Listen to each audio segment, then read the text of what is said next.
नमस्कार। नई उम्मीदें, नए सपने और एक नई शुरुआत, क्योंकि हर सुबह लेकर हम आते हैं आपके लिए बहुत सारे अवसर और साथ ही एक ऐसा पावर पैक्ड शो जो अगले 1 घंटे में आपको बताएगा देश और दुनिया की तमाम ताजा तरीन खबरें। ये है नया सवेरा का नया अंक। मैं हूं जया सिन्हा और मेरे साथ हैं भावना नैयर। सुप्रभात जया। हमारे नया सवेरा के सभी दर्शकों को भी सुप्रभात। नए हफ्ते की शुरुआत हो चुकी है। नया सवेरा में हम आपके लिए लाएंगे देश और दुनिया की बड़ी और अहम खबरों पर नजर। और आज जिस मुख्य खबर पर सभी की नजर है वो है संसद के शीतकालीन सत्र में जब आज संसद में वंदे मातरम की गूंज उठेगी। बताएंगे उससे जुड़ी हर तमाम खबर आपके साथ विस्तार से। साथ ही साथ नजर होगी आपकी सेहत से जुड़ी हुई खबर के साथ भी नजर डालेंगे अंतर्राष्ट्रीय खबरों पे, जानेंगे खेल जगत में क्या खास चल रहा है। साथ ही टेक्नोलॉजी से भी आपको कराएंगे रूबरू। चलिए शुरुआत कर लेते हैं नया सवेरा की इस वक्त की अहम सुर्खियों के साथ।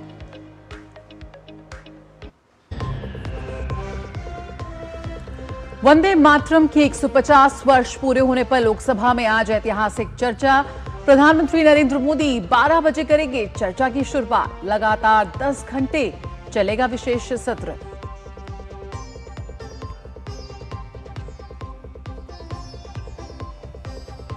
आज भी इंडिगो की कई उड़ानें विलंब से। दिल्ली एयरपोर्ट की सलाह, निकलने से पहले घर में चेक करें स्टेटस रिपोर्ट। आज शाम 6 बजे तक इंडिगो को देना है शो कॉज नोटिस का जवाब।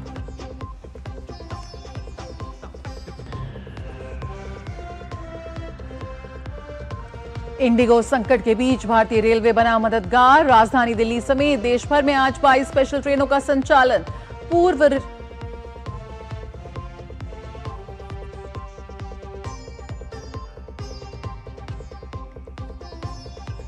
रेल मंत्री लालू प्रसाद यादव और उनके परिवार पर फैसला आज। लैंड फॉर जॉब केस में दिल्ली की राउज एवेन्यू कोर्ट में तय होंगे आरोप।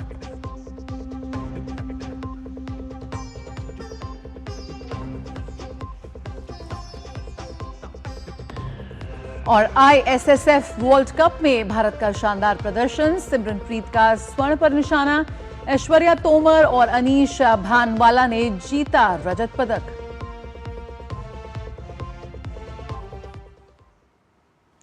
और इस वक्त की बड़ी खबर पर नजर डाल लेते हैं। मध्य प्रदेश से लगी छत्तीसगढ़ सीमा से खबर आ रही है, जहां खैरागढ़ के बकरकट्टा चौकी में 12 हथियारबंद हार्डकोर नक्सलियों ने आत्मसमर्पण कर दिया है। और इसमें MMC zone central committee member Ramdher और उसकी पत्नी ललिता भी शामिल हैं। करीब 3.5 से 4 करोड़ के इनामी नक्सली हथियारों के साथ आज सुबह ये सरेंडर हुआ है। बहुत बड़ी सफलता यहां पर उन तमाम प्रयासों को, उन तमाम कोशिशों को जो लाल आतंक को खात्मे की ओर तक ले आई है। यहां पर ये तस्वीरें आप देख रहे हैं, देख रहे हैं कि जब नक्सलियों ने आत्मसमर्पण किया तो कितने हथियार उनके साथ जो है वो बरामद हुए हैं। यहाँ बड़ी सफलता, यहाँ मध्य प्रदेश से ये खबर है जहाँ हथियारों से लैस नक्सलियों ने आत्मसमर्पण कर दिया है। और सरकार की वो कोशिश जो 31 मार्च 2026 का वो समय जब देश से नक्सलवाद को जड़ से खत्म करने की दिशा में इसको एक महत्वपूर्ण कदम माना जा रहा है।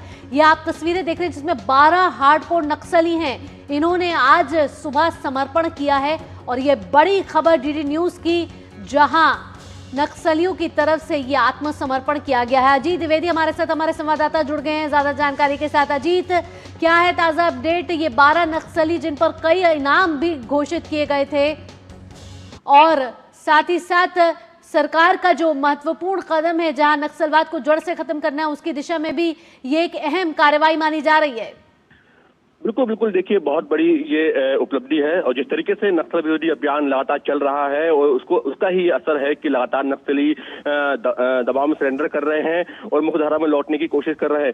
कल बालाघाट में 10 हार्डकोर नक्सलियों ने सरेंडर किया था। और उसी के पास जो छत्तीसगढ़ की सीमा लगती है, वहां पर खैरागढ़ डिस्ट्रिक्ट जो है छत्तीसगढ़ का, उसका बकरकट्टा थाना है, वहां पर आज तड़के जो है इन नक्सलियों ने आत्मसमर्पण किया है। और बड़ी बात यह है कि इसमें देखिए सबसे बड़ी बात है कि इसमें हथियारों के साथ सभी ने सरेंडर किया है। और सीपीआई माओवादी कैडर के ये लोग हैं। और इसमें जो सबसे बड़ा रामधेर ने समर्थन किया है। मतलब रामधेर बहुत बड़ा एक नक्सली है, इंडिया लेवल का नक्सली है, जिसपे कि बहुत बड़ा इनाम है। और उसकी पत्नी ललिता, उसने भी समर्पण किया है। और एक बड़ी कामयाबी है इसमें, रामढेर ने AK-47 के साथ में समर्पण किया है, साथ ही अन्य जो नक्सली हैं उन्होंने भी AK-47 और दूसरे स्वचालित हथियारों के साथ समर्पण किया है। देखिए, नक्सलवादियों के पास में स्वचालित हथियार उन्हीं के पास होते हैं जो बड़े नक्सली होते हैं, बड़े कमांडर होते हैं। और ये बताता है किस तरीके से लगातार सरकार का दबाव है, फोर्सेस का दबाव है, और नक्सली जो है अब कहीं भी छुप नहीं पा रहे हैं, कहीं भी भाग नहीं पा रहे हैं, और लगातार इस तरह के समर्थन हो रहा है। तो ये बिल्कुल। और अजीत, यहाँ पर एक हथियारों का बहुत बड़ा जखीरा भी इनके साथ बरामद हुआ है और साथ ही करोड़ों का इनाम था इन पर। बिल्कुल बिल्कुल, करीब 3.5 से 4 करोड़ का इनाम जो है इन 12 नक्सलियों पर था। और ये नक्सली लगातार जो है, जो छत्तीसगढ़ और मध्य प्रदेश की सीमा है वहां पर सक्रिय थे, लगातार वहां पर वारदातें कर रहे थे। और लगातार जिस तरीके से फोर्सेस ने दबाव बनाया हुआ है पूरे इलाके में, तो अब वो वहां पर वारदात करके भाग नहीं पा रहे थे। और लगातार मध्य प्रदेश पुलिस की बात की जाए तो यहाँ का जो हाक फोर्स है, जो कि स्पेशल नक्सल ऑपरेशन में लगा हुआ है, उसने यहाँ दबाव बनाया हुआ है मध्य प्रदेश में। छत्तीसगढ़ की जो फोर्सेस हैं उन्होंने दबाव बनाया हुआ है, और जो पैरामिलिट्री फोर्सेस हैं वो भी वहां पर विशेष ऑपरेशन कर रही हैं मध्य प्रदेश छत्तीसगढ़ में। तो अब नक्सली, इनको भागने के लिए कहीं भी जगह नहीं मिल रही है, और लगातार नक्सली अब हताश होकर लगातार अब आत्मसमर्पण कर रहे हैं, क्योंकि उन्हें लगता है कि या तो वो मारे जाएंगे या तो फिर उन्हें आत्मसमर्पण ही करना पड़ेगा। और जिस तरीके से पिछले कुछ दिनों हमने देखा है कि ये नक्सलियों के विरोध में जिस तरीके से अभियान चले हैं, चाहे बारिश हो रही हो, चाहे कोई भी विषम परिस्थितियां हो, अभियान बंद नहीं हुए हैं। फोर्सेस जो हैं वो लगातार जंगलों में, लगातार ऐसे दुर्गम इलाकों में जाती रही हैं जहां पर कि नक्सली पहले फोर्सेस के पहुंचने की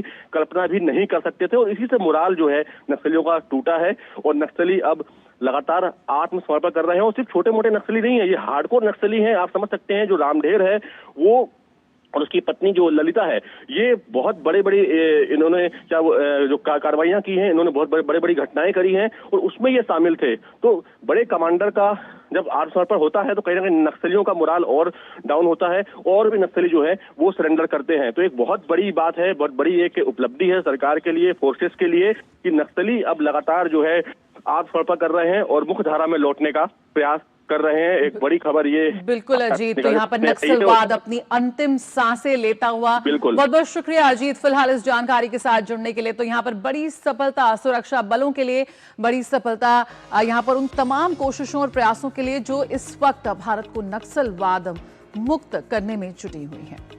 आगे बढ़ेंगे, अब आप बात कर लेते हैं संसद के शीतकालीन सत्र से जुड़ी खबर के साथ। आज से 2 दिन संसद में वंदे मातरम की गूंज सुनाई देने वाली है। तो आइए देखते हैं इससे जुड़ी कुछ खबरें नया सवेरा में।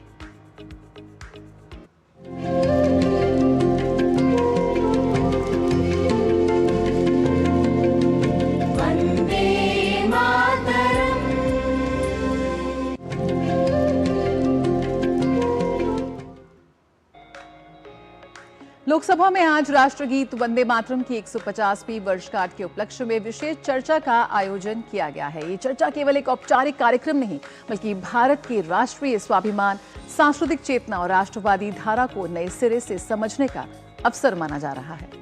दोपहर 12 बजे प्रधानमंत्री नरेंद्र मोदी इस विशेष चर्चा की औपचारिक शुरुआत करेंगे। चर्चा के समापन का उत्तरदायित्व रक्षा मंत्री राजनाथ सिंह के पास होगा। लोकसभा में यह विचार विमर्श लगातार 10 घंटे चलेगा, जिसमें विभिन्न दलों के सदस्य हिस्सा लेंगे। इस महत्वपूर्ण बहस में कांग्रेस के गौरव गोगोई, प्रियंका गांधी वाड्रा सहित 8 सांसद भी अपने विचार रखेंगे। तो आज लोकसभा में वंदे मातरम पर ऐतिहासिक चर्चा। दोपहर 12 बजे प्रधानमंत्री नरेंद्र मोदी इसकी चर्चा की औपचारिक शुरुआत करेंगे। और आज लोकसभा और फिर कल राज्यसभा में भी वंदे मातरम पर कल उस सदन में विस्तृत चर्चा होगी। उच्च सदन में गृह मंत्री अमित शाह बहस की शुरुआत करेंगे। सदन के नेता जेपी नड्डा प्रमुख वक्ताओं में शामिल होंगे, जबकि विपक्ष की ओर से नेता प्रतिपक्ष मल्लिकार्जुन खड़गे मुख्य वक्ता रहेंगे। राज्यसभा में भी ये चर्चा 10 घंटे तक चलेगी। दोनों सदनों में होने वाली ये व्यापक बहस ये रेखांकित करती है कि एक ऐसा गीत है जिसने स्वतंत्रता आंदोलन से लेकर आज तक भारत की एकता और संकल्प को निरंतर प्रेरित किया है। कुल मिलाकर आज का दिन संसद के इतिहास में विशेष रूप से दर्ज होगा, क्योंकि वंदे मातरम के 150 वर्ष पूरे होने पर देश की लगभग हर बड़ी राजनीतिक आवाज आज सदन में गूंजने वाली है। तो लोकसभा में वंदे मातरम पर ऐतिहासिक चर्चा। और 7 नवंबर को जब हम वंदे मातरम की 150वीं वर्षगांठ मना रहे थे तो प्रधानमंत्री नरेंद्र मोदी ने इसे लेकर कई ऐसी बातें कही जो सुर्खियां बनी। क्या कुछ कहा था पीएम ने, आइए सुनते हैं। तो आपको बता दें कि वंदे मातरम के 150वीं वर्षगांठ के मौके पर लोकसभा में आज ऐतिहासिक चर्चा होने वाली है। 10 घंटे की ये चर्चा का समय यहां रखा गया है, जहां उसकी शुरुआत प्रधानमंत्री नरेंद्र मोदी आज दोपहर 12 बजे इसकी शुरुआत करने वाले हैं। लोकसभा में लगातार ये 10 घंटे चर्चा चलेगी। कल फिर राज्यसभा में भी इसको 10 घंटे की चर्चा चलाई जाएगी। ऐसे में आपको बता दें कि गौरव गोगोई समेत 8 कांग्रेस सांसद इस चर्चा में हिस्सा लेने वाले हैं। साथ ही रक्षा मंत्री राजनाथ सिंह चर्चा का समापन करेंगे। फिर कल की बात करते हैं तो कल उच्च सदन में इसी मुद्दे पर, वंदे मातरम के 150वीं वर्षगांठ पर विस्तृत चर्चा की जाएगी। बिल्कुल, और प्रधानमंत्री ने कहा था कि वंदे मातरम सिर्फ शब्द नहीं, मंत्र है, ऊर्जा, स्वप्न और पवित्र संकल्प का प्रतीक है। साथ ही प्रधानमंत्री नरेंद्र मोदी ने 7 नवंबर को और कई बड़ी बातों का जिक्र किया था। इंदिरा गांधी इंडोर स्टेडियम में एक भव्य आयोजन किया गया था, जिसमें वंदे मातरम की 150वीं वर्षगांठ पर यह आयोजन हुआ था, जहां प्रधानमंत्री ने वंदे मातरम को लेकर कई बड़ी बातें कही थी, जिसमें कहा था ये सिर्फ 2 शब्द नहीं, ये राष्ट्रीय चेतना का प्रतीक है। उन्होंने कहा था कि वंदे मातरम के 150 वर्ष होना एक ऐतिहासिक अवसर है और आने वाली जो पीढ़ियां हैं वो राष्ट्र के लिए ये प्रेरित करने वाला ये राष्ट्र गीत है। और बंकिम बाबू की रचना हर युग में प्रासंगिक है, आज भी प्रासंगिक है। प्रधानमंत्री नरेंद्र मोदी ने कहा कि वंदे मातरम की ये गूंज आज किस तरीके से प्रासंगिक है। इसके साथ स्वतंत्रता संग्राम में गुलामी के खिलाफ संकल्प का भी उद्घोष है वंदे मातरम। और साथ ही उन्होंने कहा कि इसके महत्वपूर्ण पद हटाना जो पड़े हैं वो अन्याय था।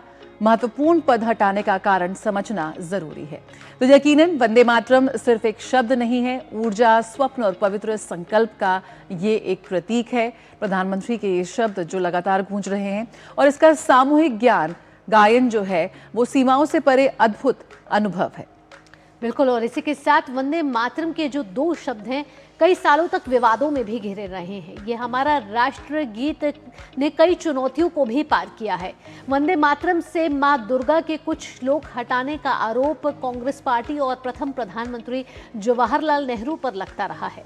आइए आपको ग्राफिक्स के जरिए बताते हैं कि आखिरकार क्यों वंदे मातरम के साथ विवाद जुड़ा है। लेकिन उससे पहले आपको दिखाते हैं कि प्रधानमंत्री नरेंद्र मोदी ने 7 नवंबर को जो बड़ी बातें कही थी वंदे मातरम को लेकर, उसमें क्या वो मुख्य बिंदु बता रहे थे।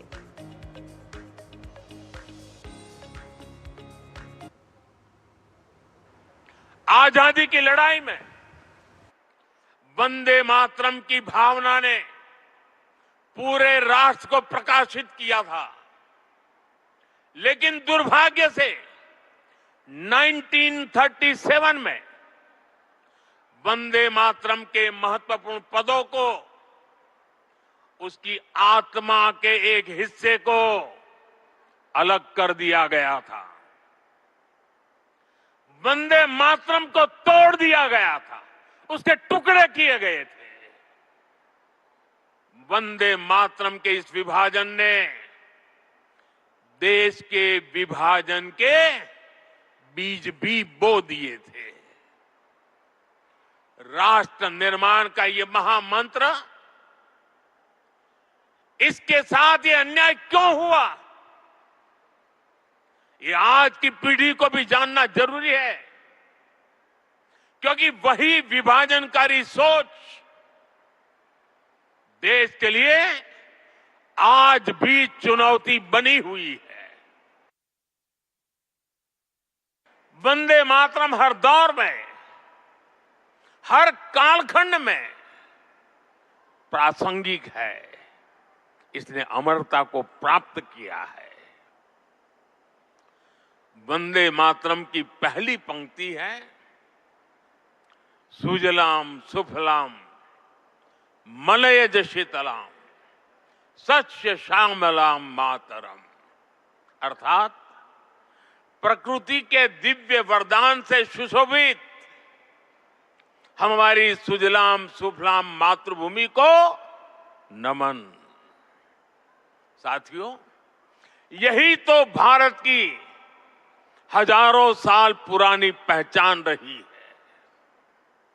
यहां की नदियां यहाँ के पहाड़, यहाँ के वन, वृक्ष और यहाँ की उपजाऊ मिट्टी, ये धरती हमेशा सोना उगलने की ताकत रखती है।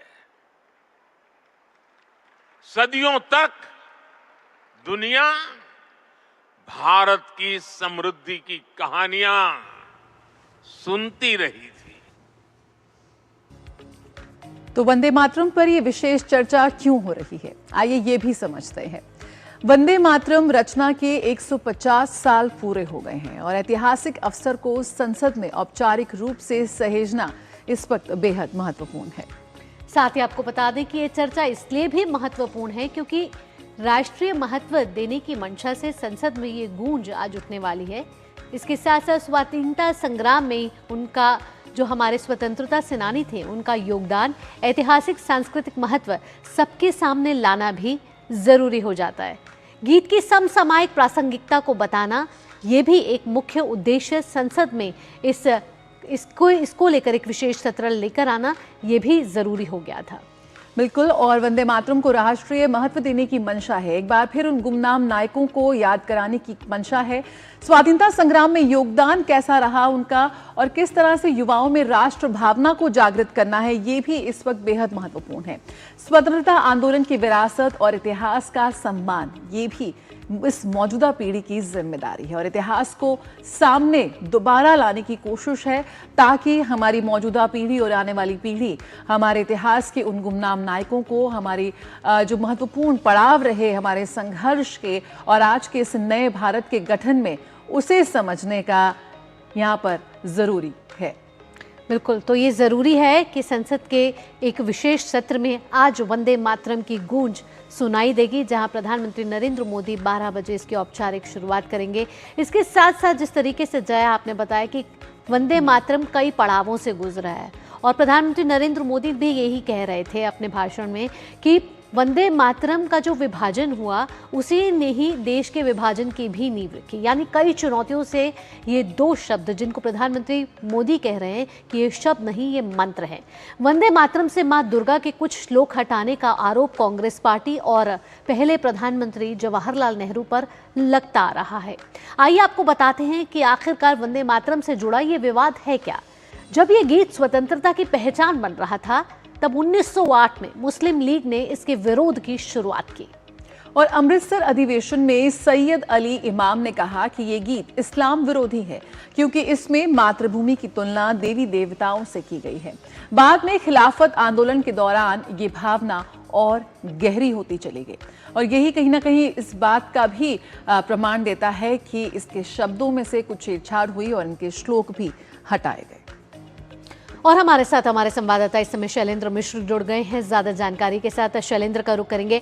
शैलेंद्र, आज का दिन बेहद ही ऐतिहासिक होने वाला है संसद के लिए क्योंकि वंदे मातरम की गूंज दोनों ही सदनों में सुनाई देने वाली है। इसकी शुरुआत लोकसभा से होने वाली है। प्रधानमंत्री 12 बजे इसकी औपचारिक शुरुआत करेंगे, लेकिन जरूरी यहाँ ये भी जानना है कि आखिरकार संसद में इसकी गूंज क्यों उठे। देखिए, हम ये जानते हैं कि गुलामी से हमें मुक्ति मिल चुकी है, लेकिन गुलामी की मानसिकता से भी मुक्ति जरूरी है। इस बात को प्रधानमंत्री नरेंद्र मोदी बार बार कहते रहते हैं और हमारी जो युवा पीढ़ी है वो हमारे संघर्षों को, जो हमारे पूर्वजों ने संघर्ष किया या फिर जो बलिदान दिया स्वतंत्रता संग्राम में, क्या कुछ हुआ और उसकी किस तरह से भावना जागृत हुई देश प्रेम की, उसमें राष्ट्रगीत का बहुत महत्वपूर्ण योगदान रहा वंदे मातरम का। तो ये सब जानना जरूरी है। उसकी क्या यात्रा रही, बंकिम बाबू ने जब ये रचना रची राष्ट्रगीत के लेकर, हमने देखा कि किस तरह से एक देश प्रेम की भावना उत्प्रोत हुई और स्वतंत्रता संग्राम में एक बहुत महत्वपूर्ण भूमिका इस राष्ट्रगीत की रही। तो हमें अपनी जो इतिहास है, गौरवशाली इतिहास और जो बलिदान किया लोगों ने, उसको जानना चाहिए। तभी हम एक मजबूत राष्ट्र के निर्माण की तरफ आगे बढ़ पाएंगे। और खास तौर पर जो बात है कि हमें गुलामी से तो मुक्ति मिल चुकी है, लेकिन गुलामी की मानसिकता से भी मुक्ति हो चाहिए। जो युवा पीढ़ी है वो जाने कि किस तरह से हमारा गौरवशाली इतिहास रहा और क्या कुछ हुआ है स्वतंत्रता आंदोलन के दौरान। तो निश्चित तौर पर जब आज लोकसभा में और कल राज्यसभा में चर्चा होगी, जी। तब हम वंदे मातरम के पूरे इतिहास के बारे में देखेंगे, विस्तार से इस चर्चा के दौरान सामने आएगा और हमारी जो युवा पीढ़ी है उसको जान पाएगी। बीजेपी की तरफ से कई प्रमुख वक्ता बोलेंगे, प्रधानमंत्री नरेंद्र मोदी की शुरुआत करने वाले हैं, रक्षा मंत्री समापन करेंगे, राजनाथ सिंह और भी बीजेपी के जो कई महत्वपूर्ण नेता हैं, वो चूंकि पार्टी को 3 घंटे से ज्यादा का समय मिला है, तो निश्चित तौर पर हम देखेंगे कि करीब 1 दर्जन नेता अपनी बात बीजेपी की तरफ से रखेंगे, विपक्ष की तरफ से आपने बताया ही कि महत्वपूर्ण नेता अपनी बात रखेंगे। जब वंदे मातरम पर चर्चा होगी तो वंदे मातरम के इतिहास पर चर्चा होगी, वंदे मातरम के स्वतंत्रता आंदोलन में योगदान पर चर्चा होगी और क्यों कुछ अंशों को हटाया गया इसकी भी चर्चा होगी। तो ये देश को जानना जरूरी है, खासतौर पर जो युवा पीढ़ी है उसे ये जानना जरूरी है कि जब वंदे मातरम की रचना हुई, किस तरह से इस गीत ने उस वक्त स्वतंत्रता आंदोलन में महत्वपूर्ण योगदान किया था और किन परिस्थितियों में आखिर क्यों ये कुछ अंश उसके हटाए गए थे। क्योंकि हम जानते हैं कि बीजेपी ये कहती है कि प्रधानमंत्री नरेंद्र मोदी ने हाल ही में कहा था कि जो कांग्रेस की जो मानसिकता है वो एक तरह से देखें तुष्टीकरण की है और मुस्लिम माओवादी कांग्रेस बन गई है। ये बात बीजेपी अपनी प्रेस कॉन्फ्रेंस में कई बार कहती है। तो मुस्लिम लीग की जिस तरह से बात मानी थी कांग्रेस ने, वो भी एक तरह से चर्चा में सामने आ सकता है। तो इतिहास जानना जरूरी है युवाओं के लिए।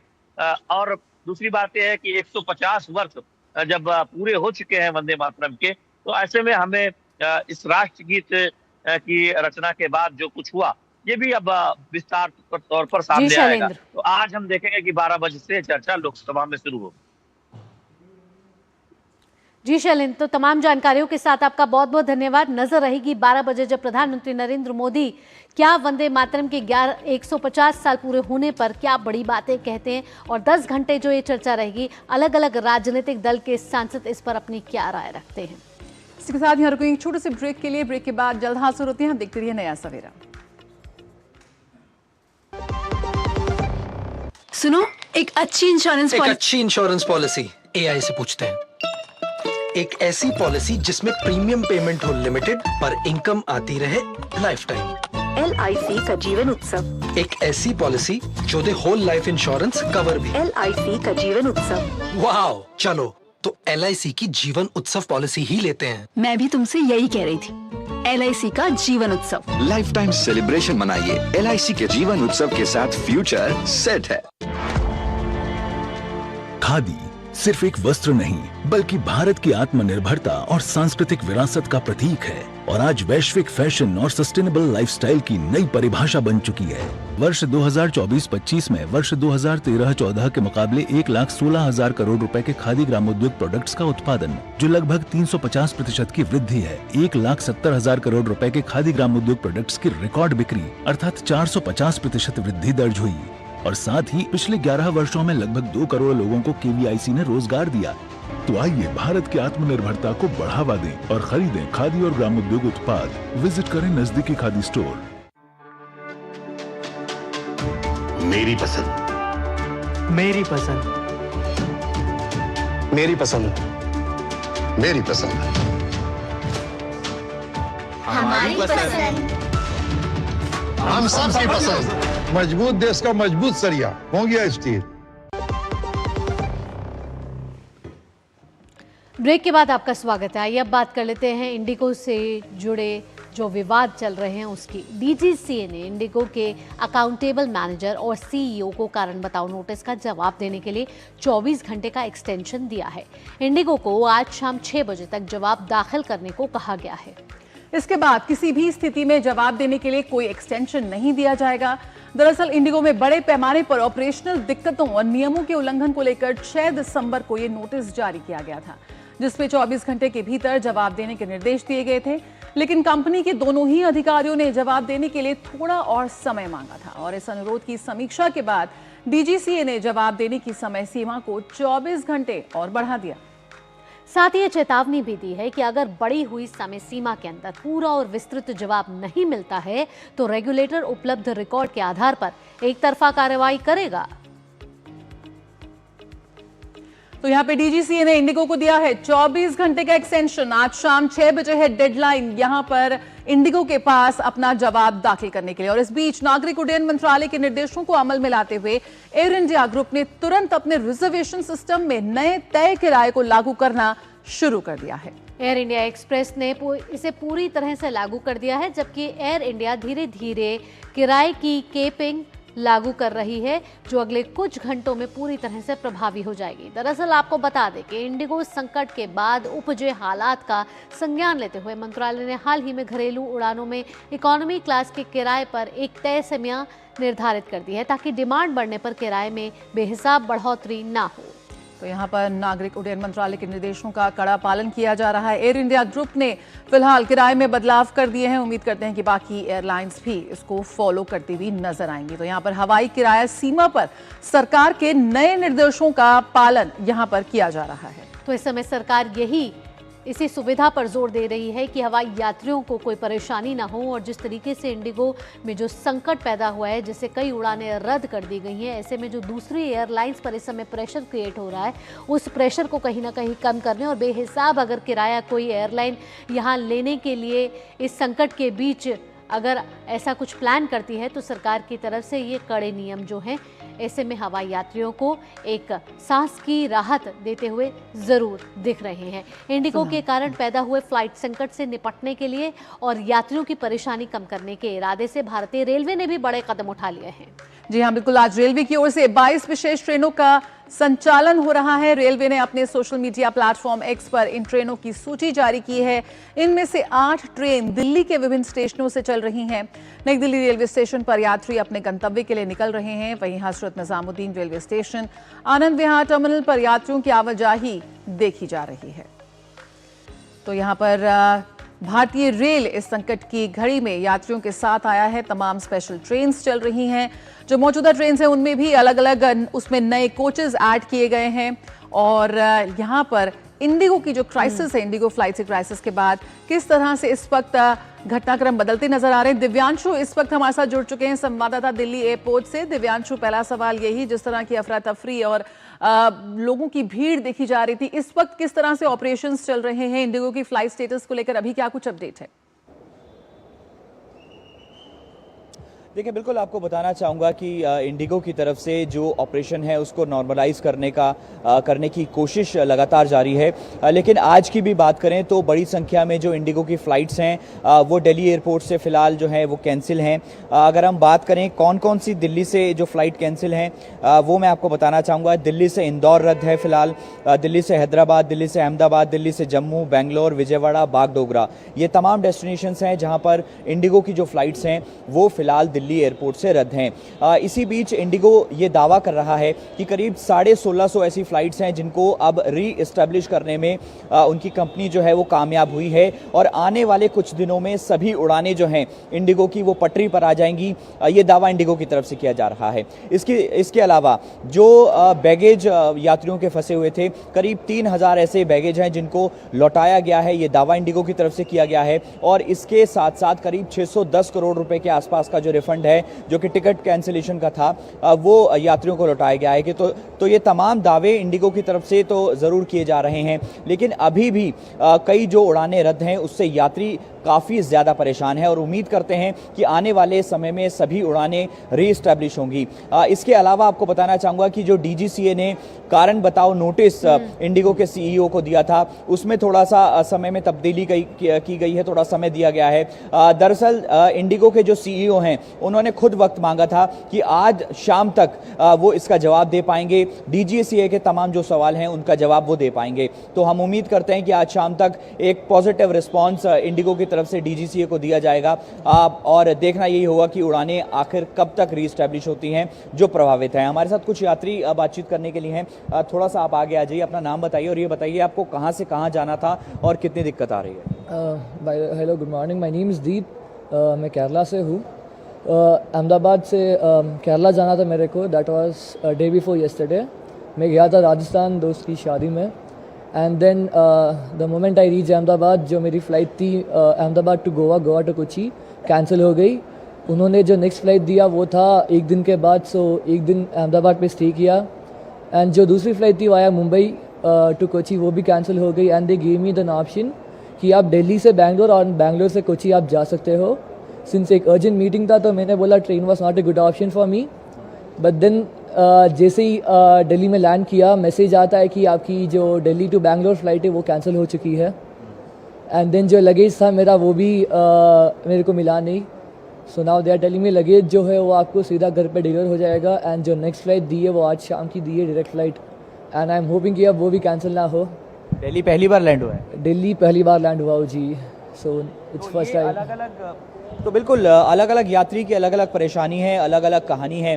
किसी यात्री को शादी में जाना था, किसी को इंटरव्यू के लिए जाना था, किसी को एग्जाम देने जाना था। तो ये तमाम लेकिन दिव्यांशु जो आज डीजीसीए को जवाब देना है, जो जवाब तलब सीओ से किया गया है, उन्होंने जरूर समय मांगा है, लेकिन अगर आज भी जवाब नहीं मिलता है तो क्या कार्रवाई की जा सकती है? देखिए बिल्कुल डीजीसीए भारत सरकार पूरी तरीके से सख्त है और एयरलाइंस पर, इंडिगो एयरलाइंस पर हम कह सकते हैं कि लगातार प्रेशर बनाने की कोशिश की जा रही है कि तमाम जितनी उड़ानें हैं उनको सबसे पहले रीएस्टैब्लिश किया जाए।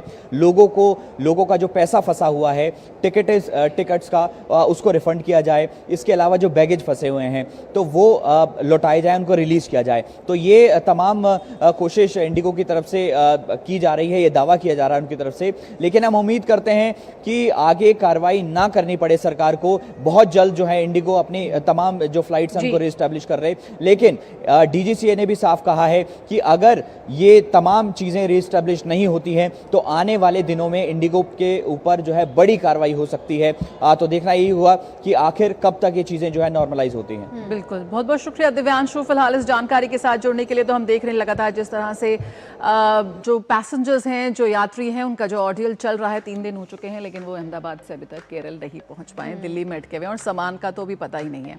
और आइए आगे बढ़ते हैं, खबरों में बात करते हैं पश्चिम बंगाल में एसआईआर प्रक्रिया की, जिसको लेकर बांग्लादेशी घुसपैठियों में दहशत का माहौल है। ऐसा ही मंजर देखने को मिला पश्चिम बंगाल के उत्तर 24 परगना जिले में, जहां मध्यम ग्राम माथापारा गांव पूरी तरह से वीरान हो गया है।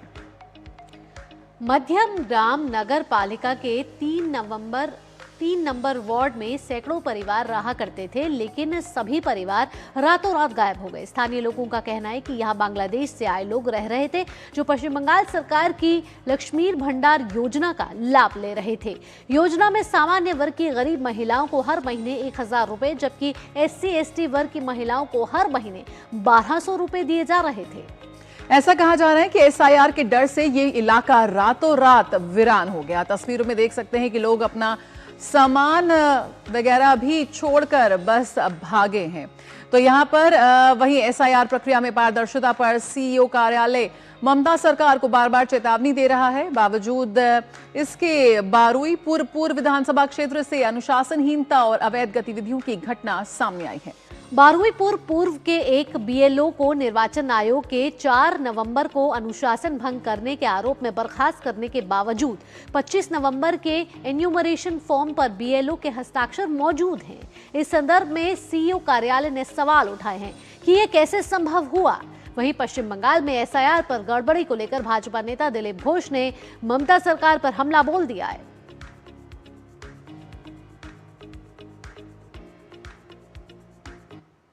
बंगाल में एसआईआर को लेकर बहुत सारा गड़बड़ हो रहा है, धांधली हो रही है। ऐसे लाखों लोग हैं जो यहाँ का सिटीजन नहीं है, उनके पास डॉक्यूमेंट भी नहीं है, लेकिन उन्होंने फॉर्म लिया और फॉर्म फिलअप किया है। इसलिए स्क्रूटिनी यहाँ पूरा होना चाहिए। फॉर्म गया है तो वापिस नहीं आया, ऐसा भी है शंका। लेकिन जो फॉर्म वापिस आया उसमें भी तो मुझे लगता है 10% कम से कम फॉल्स नाम है, जिनके पास कोई डॉक्यूमेंट नहीं है। तो ये और बीएलओ लोग जानते हैं जो दूसरा नाम दिया है जिससे इसका रिश्ता नहीं है, वो जानबूझ के कराया है। तो यहाँ पर सिर्फ एसआईआर नहीं बल्कि बाबरी मस्जिद भी बंगाल में सुर्खियां बटोर रहा है। टीएमसी के निष्कासित विधायक हुमायूं कबीर के मुर्शिदाबाद में बाबरी मस्जिद की नींव रखने के बाद बंगाल की राजनीति में उबाल आ गया है। जहां एक और टीएमसी और बीजेपी एक दूसरे पर आरोप लगा रहे हैं, वहीं मामले पर ममता बनर्जी की खामोशी और राज्य प्रशासन का सहयोग कई तरह के सवाल इस समय खड़े कर रहा है। तो पश्चिम बंगाल में एक और विवाद यहां उठ गया है। एसआईआर के बाद अब बाबरी मस्जिद पर विवाद शुरू हो गया है, जहां ममता सरकार की खामोशी कई और सवाल खड़े कर रही है, लेकिन भाजपा इस समय लगातार ममता सरकार पर हमलावर है। वहीं निष्कासित विधायक हुमायूं कबीर को निकालना टीएमसी का राजनीतिक ड्रामा, ये कहना है भाजपा का। आइए आपको बताते हैं कि यहाँ क्या प्रतिक्रिया मिलती हुई नजर आ रही है। The persons who do the politics on the basis of only on the basis of the religion, they are destroying the secular fabric of the country. It is with the blessings of Mamta it is happening. उधर बाबरी मस्जिद करने का निर्णय भी उनके party वाले ही करते हैं। बाद में ममता जी उसका विरोध करते हैं। पहले उनको पार्टी में लिया क्यों? जब वो पहले से बोल रहे थे, अभी तक क्यों उनके ऊपर एक्शन नहीं लिया? अभी एक्शन लेके ये नाटक करने का कोशिश कर रहे हैं। बंगाल में एक तरफ अपीजमेंट की राजनीति है और दूसरी तरफ विकास की राजनीति खड़ी है। चाहे ममता बंदोपाध्याय हो, चाहे हुमायूं कबीर हो, दोनों ही अपीजमेंट के तरफ खड़े हैं। टीएमसी पश्चिम बंगाल का माहौल खराब करना चाहती। एक तरफ तो हुमायूं कबीर को टीएमसी से बाहर कर दिया, दूसरी तरफ टीएमसी के इशारे पर ही ये सब काम हो रहा है। टीएमसी ध्रुवीकरण चाहती है, टीएमसी पश्चिम बंगाल में वोट बैंक की पॉलिटिक्स करना चाहती है। तो पश्चिम बंगाल में अगले साल चुनाव है और उससे पहले एक के बाद एक विवाद शुरू हो रहा है, जहां पश्चिम बंगाल इस समय राजनीतिक अखाड़ा जो है वो बन गया। सौरभ दत्ता हमारे साथ कोलकाता से जुड़ गए हैं, सौरभ का रुख कर लेते हैं। सौरभ, यहाँ कई और राज्यों में भी एसआईआर हो रहा है, लेकिन पश्चिम बंगाल हमेशा सुर्खियों बटोरता रहता है। लेकिन अब नया विवाद यहाँ खड़ा हो गया, वो है बाबरी मस्जिद से जुड़ा हुआ। राजनीतिक दलों की प्रतिक्रिया हमने सुनी, लेकिन जिस तरीके से अब ये बाबरी मस्जिद का जो नया मामला शुरू हुआ है, ऐसे में आरोप प्रत्यारोपों का जो बयानों के जो बाण हैं वो और गर्म होते हुए नजर आ रहे हैं। जी देखिए, बिल्कुल भावना जी, ये जो बाबरी मस्जिद को लेके अभी जो यहाँ के राजनीति गरमाई हुई है, 2 हफ्ते पहले भी ये नहीं था। 2 हफ्ते से 3 हफ्ते से पहले अचानक से ये मुद्दा सामने आया है, जब एसआईआर को लेके लगातार एक तरफ दिखाया जा रहा था कि हकीमपुर पोस्ट का जो तस्वीरें सामने आ रही थी, अभी तो मध्यमग्राम का भी तस्वीर सामने आ रही है, जो दिखा रहा था कि यहाँ पे यहाँ की जो सरकार है, सरकार की कार्यकर्ताओं के जरिए ये हर सरकारी योजना की सुविधा लेते थे और ये घुसपैठिए यहाँ पे एकदम निश्चिंत होके अपना यहाँ पे दिन गुजरान करते थे। तो इसके चलते जब ये सारी तस्वीर आ रही थी, तब हमने क्या देखा, तब अचानक से ये मुद्दा पकड़ लिया दूसरी तरफ से। तो इसके लिए एक जो सवाल खड़ा हुआ है कि हुमायूं कबीर आखिर किसका मुनाफा करने के लिए मैदान में उतरा है। टीएमसी का कहना है कि वो गद्दार है, टीएमसी का कहना है कि हुमायूं कबीर असल में बीजेपी का अस्त्र है, वो बीजेपी का हाथ मजबूत कर रहे हैं। बीजेपी का कहना है कि हुमायूं कबीर टीएमसी का एजेंट है। लेकिन इस बीच अगर हम जो सिचुएशन शनिवार को जब ये शिलान्यास का कार्यक्रम हुआ, वहां पर अगर देखें, अगर कुछ ना बोलते हुए अगर जो सिचुएशन है, जो तस्वीरें सामने आए, उसका अगर उसके ऊपर अगर नजर डाले तो क्या देखेंगे कि स्टेट एडमिनिस्ट्रेशन का एक हेल्प उनको मिला है पूरी ये जो शिलान्यास कार्यक्रम है वो करने के लिए, क्योंकि बहुत सारे पुलिस वहां पे मौजूद थे। पुलिस मौजूद होने के बावजूद वहाँ पे जो नेशनल हाईवे है NH-12, वहाँ पे काफ़ी लोग इकट्ठे हुए, जैम हुए, एक अप्रूवल जो मंच जो हुआ, फिर भी उन्होंने अगर पुलिस का अगर एडमिनिस्ट्रेशन का अगर उनका हेल्प ना लिया होता तो ये संभव नहीं होता। उनके हुमायूं कबीर कौन है? एक रेजीनगर के लोकल लीडर है, इससे ज्यादा तो उनका अभी तक तो कोई व्यक्तित्व है नहीं। बिल्कुल। और उसके चलते वो लगातार बयानबाजी कर रहे हैं, अभी यहाँ पे करेंगे, फिर बीरभूम में करेंगे, अभी वो एक के बाद एक नाम जुड़ रहे हैं, डिस्ट्रिक्ट का नाम भी जुड़ रहे हैं। हाँ। तो ये सब क्यों हो रहा है? अगर गवर्नमेंट, स्टेट गवर्नमेंट अगर सच में हुमायूं की इस डिसीजन के खिलाफ है तो गवर्नमेंट तो उसको रोकेगी। जी बिल्कुल। तो इसको लेकर क्या कुछ प्रतिक्रिया यहाँ पर टीएमसी की तरफ से आ रही है, जो कि सरकार तो उन्हीं की है, ऐसे में लॉ एंड ऑर्डर तो उन्हें संभालना है, और जिस तरह से एसआईआर को लेकर भी घोटालों की फहरिस्त लंबी होती जा रही है, सस्पेंडेड बीएलओ का सिग्नेचर मिलता है तो वहीं पूरा का पूरा गांव खाली होता है। इस तरह के हथकंडों से गांव में लोग वापस आ रहे हैं क्या?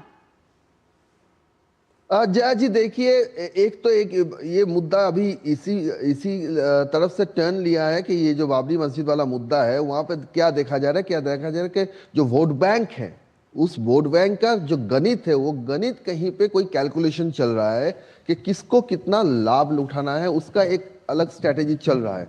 दूसरी तरफ एसआईआर को अगर मानेंगे तो एसआईआर को लेकर मैंने पहले ही बोला कि हकीमपुर पोस्ट का तस्वीरें सामने आई है, अभी मध्यमगांव का तस्वीरें सामने आई है, और कमीशन एक के बाद एक ऐसा स्टेप ले रही है। उनका कहना है कि जो एसआईआर का जो स्पिरिट है कि कोई भी वैध वोटर का नाम कट ना जाए और कोई भी अवैध वोटर का नाम लिस्ट में उनका नियुक्ति ना हो, ये जो बात है, इस बात को लेकर कभी बारुईपुर पूर्व का इंसिडेंस आता है, कभी मध्यमगांव का तस्वीर आता है, तो इनका ये कहना है कि अभी वो जो कर रहे हैं, अभी तो ड्राफ्ट रोल्स 16 को पब्लिश होगा, 11 तारीख को एनुमरेशन का जो डिजिटाइजेशन का जो काम है उसका डेडलाइन है।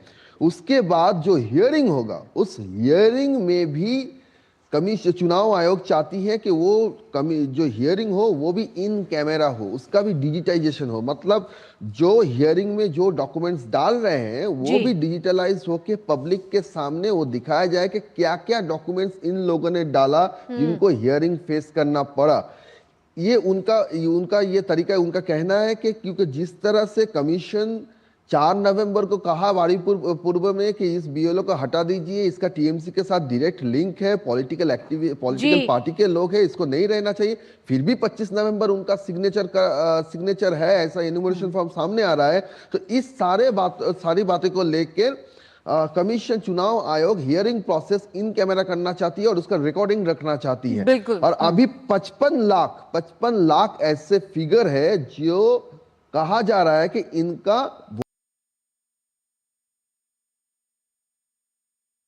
जो एब्सेंटी है, डुप्लीकेट है, सबको मिला के, लेकिन ये फिगर भी कहीं ना कहीं लग रहा है इससे ज्यादा फिगर होना चाहिए, 55 लाख नहीं और भी ज्यादा। ये मध्यमगांव की इसका मतलब बता यही है रही कि ममता सरकार की इस समय मुश्किलें बढ़ती जा रही है। पहले एसआईआर था, अब बाबरी मस्जिद है, ऐसे में ममता सरकार कहीं ना कहीं गिरती हुई नजर आती है। फिलहाल सौरभ, तमाम जानकारियों के साथ आपका बहुत बहुत धन्यवाद। और जमीन के बदले नौकरी घोटाले में लालू राबड़ी, तेजस्वी, मीसा भारती, हेमा यादव और तेज प्रताप यादव के खिलाफ आरोप तय करने को लेकर राउज एवेन्यू कोर्ट आज फैसला सुना सकता है। इससे पहले 4 दिसंबर को अदालत ने आज तक के लिए फैसला टाल दिया था। आपको बता दें कि साल 2004 से लेकर 2009 के बीच लालू प्रसाद यादव के रेल मंत्री रहते हुए बिहार के लोगों को मुंबई, जबलपुर, कलकत्ता, जयपुर, हाजीपुर में ग्रुप डी पोस्ट के लिए नौकरी दिए जाने के एवज में नौकरी पाने वाले लोगों ने लालू प्रसाद के परिजनों और परिजनों के स्वामित्व वाली कंपनी के नाम अपनी जमीन ट्रांसफर की थी, जिसे लेकर सीबीआई ने मामला दर्ज किया था। तो यहाँ पर लालू परिवार पर आरोप पर फैसला आज आ सकता है। बात करें दिल्ली ब्लास्ट की, तो दिल्ली ब्लास्ट के आरोपियों को आज अदालत में पेश किया जाएगा। गिरफ्तार 4 आरोपी मुजम्मिल, मुफ्ती इरफान, शाहीन सईद और आदिल की एनआईए कोर्ट में होगी पेशी। आज इन सभी आरोपियों की एनआईए कस्टडी पूरी हो रही है। और ये ब्लास्ट फरीदाबाद में आतंकी मॉड्यूल के खुलासे के कुछ घंटे बाद हुआ था, जिसमें डॉक्टर मुजम्मिल और शाहीन समेत 7 लोगों को आतंकी गतिविधियों में शामिल होने के आरोप में गिरफ्तार किया गया था। ये मामला एक सफेद पोश आतंकी मॉड्यूल से जुड़ा हुआ है, जिसका खुलासा जम्मू कश्मीर पुलिस ने किया था। दिल्ली में लाल किले के पास 10 नवंबर को हुए कार ब्लास्ट में कम से कम 12 लोग मारे गए थे, जबकि कई लोग बुरी तरह से घायल हुए थे। तो दिल्ली ब्लास्ट केस में आज जो आरोपी हैं, जो गिरफ्तारी हुई थी, उनकी पेशी है एनआईए कोर्ट में। रुकेंगे यहाँ छोटे से ब्रेक के लिए, लेकिन जब ब्रेक से लौटेंगे तो बात करेंगे समाचार पत्रों में प्रकाशित मुख्य और दिलचस्प खबरों की। ये सब इस छोटे से ब्रेक के बाद। आप देखते रहिए नया सवेरा।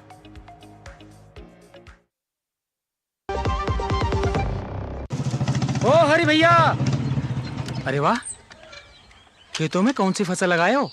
12 महीने कमा कर दे ऐसी फसल। क्या? मैंने नया व्यवसाय शुरू किया है। उसके लिए पैसे? इसमें किसी निवेश की जरूरत ही नहीं। अच्छा मुखिया जी। अरे मुखिया जी नमस्ते। अरे हरी, कब आ रहे हो? आप बस चलिए, मैं पहुंचता हूं। अब मैं LIC एजेंट हूं। LIC एजेंट बनो, अब बड़ा सोचो। हमारी वेबसाइट पर जाएं या अपनी नजदीकी LIC शाखा से संपर्क करें। खादी सिर्फ एक वस्त्र नहीं बल्कि भारत की आत्मनिर्भरता और सांस्कृतिक विरासत का प्रतीक है और आज वैश्विक फैशन और सस्टेनेबल लाइफस्टाइल की नई परिभाषा बन चुकी है।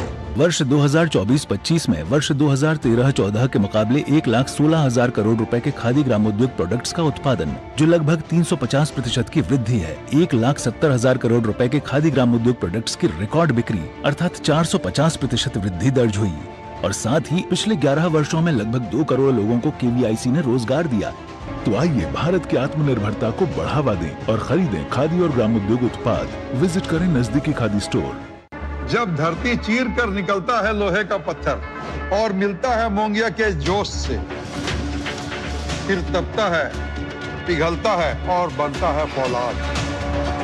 अब होता है सरिया सारी खूबियों के साथ। मोंगिया स्टील, मजबूत देश का मजबूत सरिया। कौन है जो जोड़े देश को? विकसित भारत का विकसित भारत।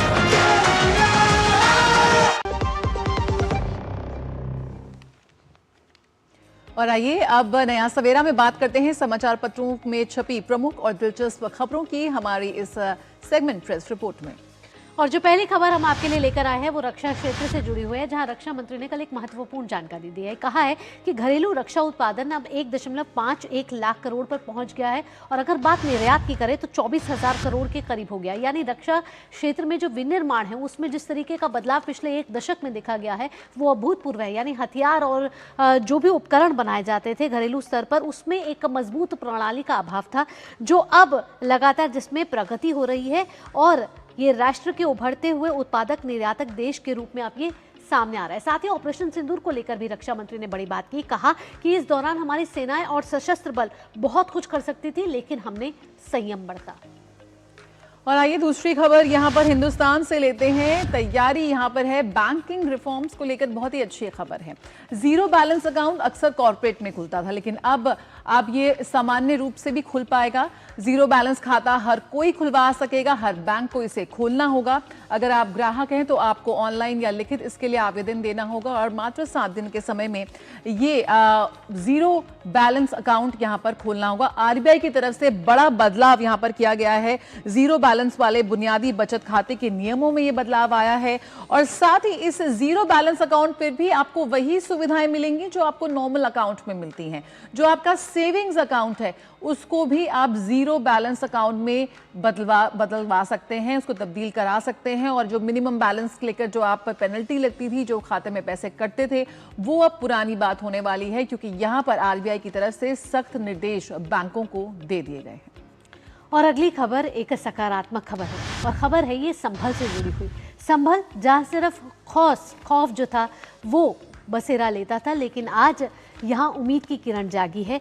संभल एक ऐसा नाम जो बीते सालों में सिर्फ सांप्रदायिक तनाव और कहीं ना कहीं सुस्त रफ्तार के साथ विकास के साथ ये सुर्खियां बटोरता था, लेकिन संभल में अब उम्मीद है और विकास की बयार बहने लगी है। शहर की हवा बदल रही है। आपको बता दें कि संभल अपनी पुरानी पहचान वापस पा रहा है। यहाँ 42 किलोमीटर यानी 24 कोस लंबी परिक्रमा रूट पर काम शुरू हो चुका है। साथ ही एक जमीन ले जा रही है, यानी हर कोने में यहाँ विकास की गूंज अब दिखने वाली है। एक मनोकामना तीर्थ के तौर पर इसको अब डेवलप किया जा रहा है, जहाँ 72 धार्मिक स्थलों को फिर से सहेजा जाएगा। इसके साथ धार्मिक टूरिज्म की पहल यहाँ शुरू हो रही है और यहाँ से जो सटी नदियाँ हैं वो भी कहीं ना कहीं गुलजार दिखने वाली है। और यहाँ पर हम बात करेंगे हमारी अगली खबर की, जो है नवभारत टाइम्स की। हमारे जो सैनिक जो अपना सर्वोच्च बलिदान दे देते हैं और कहीं ना कहीं किताबों में या खबरों में छुपे रह जाते हैं, गुम हो जाते हैं, तो अब ऐसा नहीं है। LAC पर खुला है वॉर मेमोरियल। राजनाथ सिंह ने उसकी शुरुआत की, रक्षा मंत्री ने, और खुला गलवान मेमोरियल। लोग दे सकेंगे श्रद्धांजलि। 5 साल पहले जो चीन के साथ एक झड़प हुई थी जिसमें 20 सैनिक, भारतीय सैनिक शहीद हो गए थे, उनकी याद में ये मेमोरियल बनाया गया है। अब वहाँ जाने वाला हर टूरिस्ट, हर भारतवासी, हर दुनिया का वासी उनकी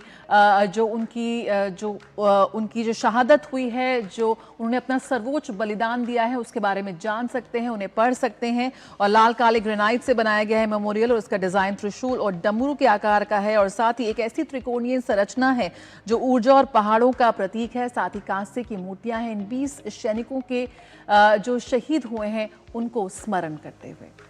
और अगली खबर जो हम दिखा रहे हैं वो खबर नहीं, आप तस्वीर से जान लीजिए। दिसंबर का महीना आता है और इंतजार होता है क्रिसमस के त्योहार का, और पूरी दुनिया इसको उत्सव के तौर पर मनाती है। ऐसे में ये तस्वीर आप देख रहे हैं, ये तस्वीर है एक डोम में है 1 लाख गुब्बारे, और 1 लाख गुब्बारों से बना है ये क्रिसमस ट्री। और ये जगह है इंग्लैंड के बर्मिंघम की, जहां 1 लाख गुब्बारों से पहली बार 25 फीट ऊंचा ये क्रिसमस ट्री बनाया गया है, और इसका नाम दिया गया है बैलून क्रिसमस ट्री। और गुब्बारों को बचाने के लिए यहाँ एक डोम भी बनाया गया है। तो नई नई अनूठी पहल की जाती है दुनिया के अलग अलग कोनों में कि कैसे इससे क्रिसमस को और खूबसूरत और एक ऐसे अविस्मरणीय अनुभव बनाया जा सके।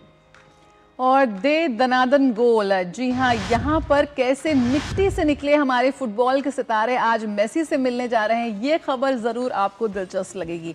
महाराष्ट्र की कहानी है कैसे आज गांव से उभर रहे हैं फुटबॉल के नए सितारे। आज तमाम ऐसी योजनाएं चलाई जा रही हैं जहां पर छुटपन से ही बच्चों के टैलेंट को और उनकी ऊर्जा को पहचाना जा रहा है। और यही वजह है कि आज हम देख रहे हैं कैसे कैसे छोटे छोटे गांवों से, छोटे शहरों से हमारे खिलाड़ी निकल रहे हैं जो वैश्विक मंच पर आज भारत का परचम लहरा रहे हैं। तो यहाँ पर महाराष्ट्र से चुनी गई 60 लड़कियां कूपरेस फुटबॉल ग्राउंड में तैयारी करती हुई दिखाई गई हैं, और महाराष्ट्र के 35 जिलों से चुने गए 120 बच्चों में 60 लड़कियां शामिल हैं। और आज ये अपना वर्ल्ड कप का सपना तराश रही हैं। इन्हें मेसी स्कॉलरशिप मिलेगी और बहुत जल्द ये इन मिट्टी के मैदानों से निकलकर, हमारे देश के मैदानों से निकलकर दुनिया में खेलती भी नजर आएंगी और भारत का परचम लहराएंगी। तो अगर आज के समाचार पत्रों की बात करें तो ये कुछ मुख्य और दिलचस्प खबरें हैं जिन्हें अलग अलग पन्नों में आज के दिल्ली से प्रकाशित समाचार खबरों में जगह मिली है। आइए अब आगे बढ़ते हैं। बिल्कुल, और आगे बढ़ते हैं और देखते हैं समाचार पत्रों के बाद किस तरह से दुनिया भर की कुछ खास खबरों पर नजर डालेंगे। उसके पहले आइए बात करते हैं काशी तमिल संगमम 4.0 की।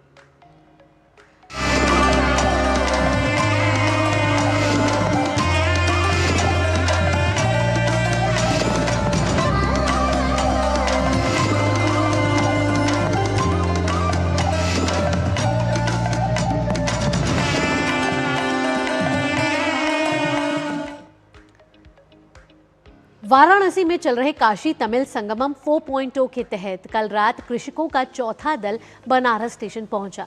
तमिलनाडु से आए इस ग्रुप का काशी आगमन पर मेयर और स्थानीय लोगों द्वारा स्वागत किया गया। तमिलनाडु से आए इन किसानों का कहना है कि वो वाराणसी आकर बहुत खुश हैं। उन्होंने कभी सोचा नहीं था कि उन्हें इस विशेष अवसर पर शिव की नगरी में आने का मौका मिलेगा।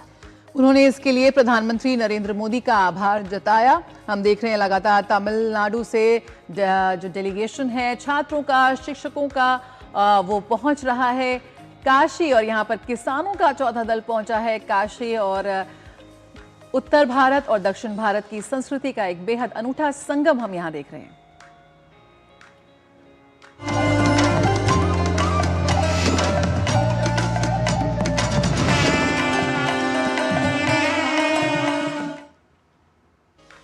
और आइए अब देखते हैं दुनिया भर की कुछ खास खबरें।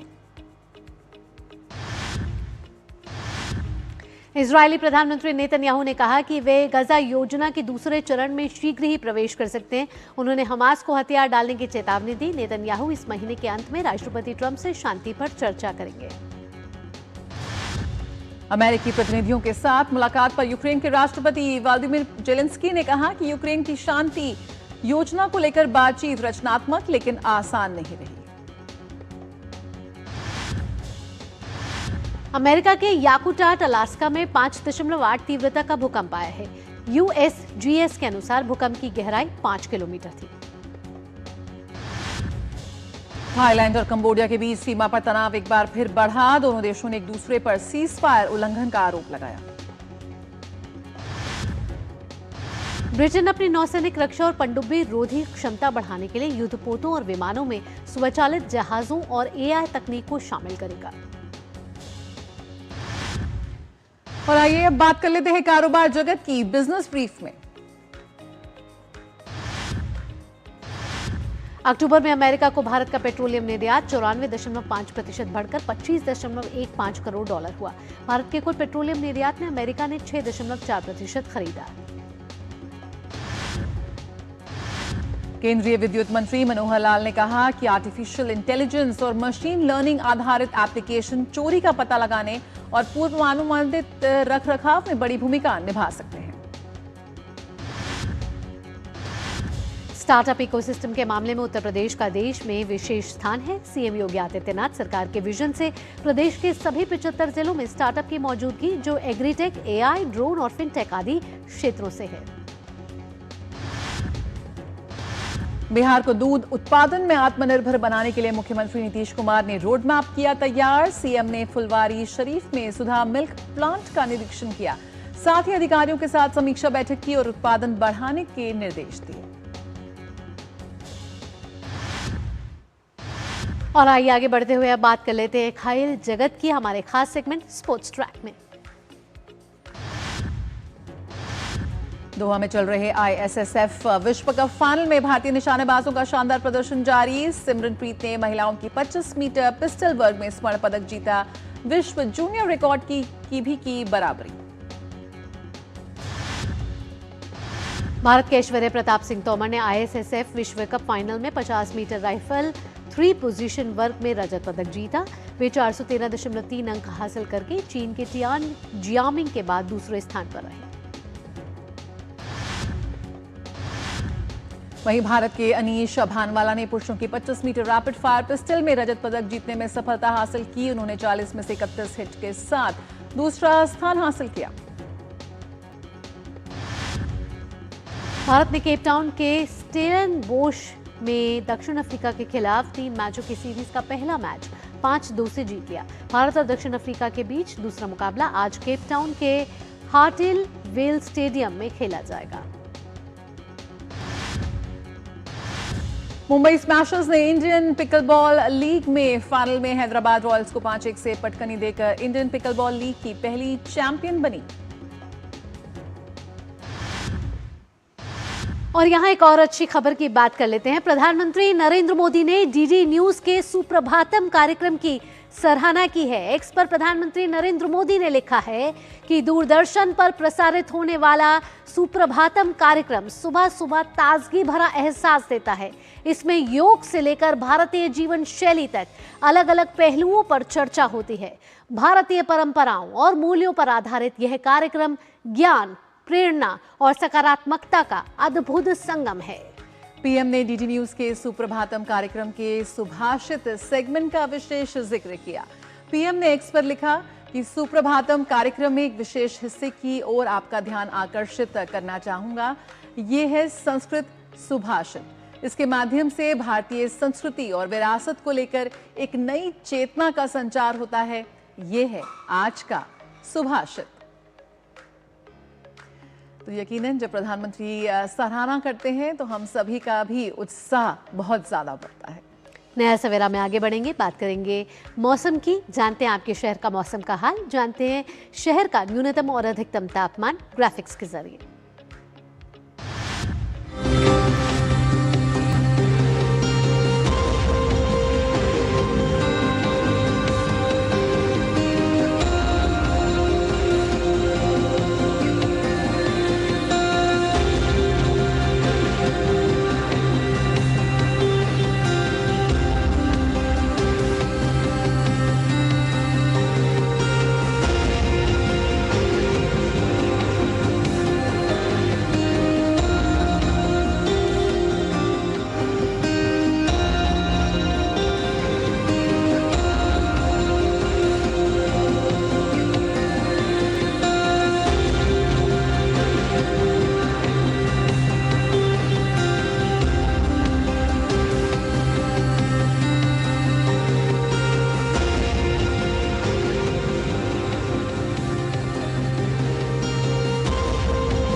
और नया सवेरा में अब वक्त हो चला है आपसे विदा लेने का, लेकिन जाने से पहले आइए आपको ले चलते हैं कोणार्क। और कोणार्क के इस डांस फेस्टिवल में आपको दिखाते हैं शास्त्रीय नृत्य की मनमोहक झलकियाँ। आप अपने दिन की अच्छी शुरुआत कीजिए, यूं ही हंसते रहिए, मुस्कुराते रहिए और सशक्त बने रहिए। इसी के साथ मुझे जया और नया सवेरा की पूरी टीम को दीजिए अनुमति। नमस्कार।